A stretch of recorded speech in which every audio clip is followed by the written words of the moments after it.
All right, we made it to Friday, and for me, that means doing a sweep and clear on the shop.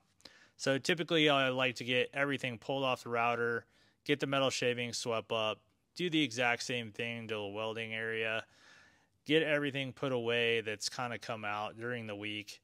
All the shop owners know what I'm talking about. You're just in a mad dash and a thrash to, get everything done.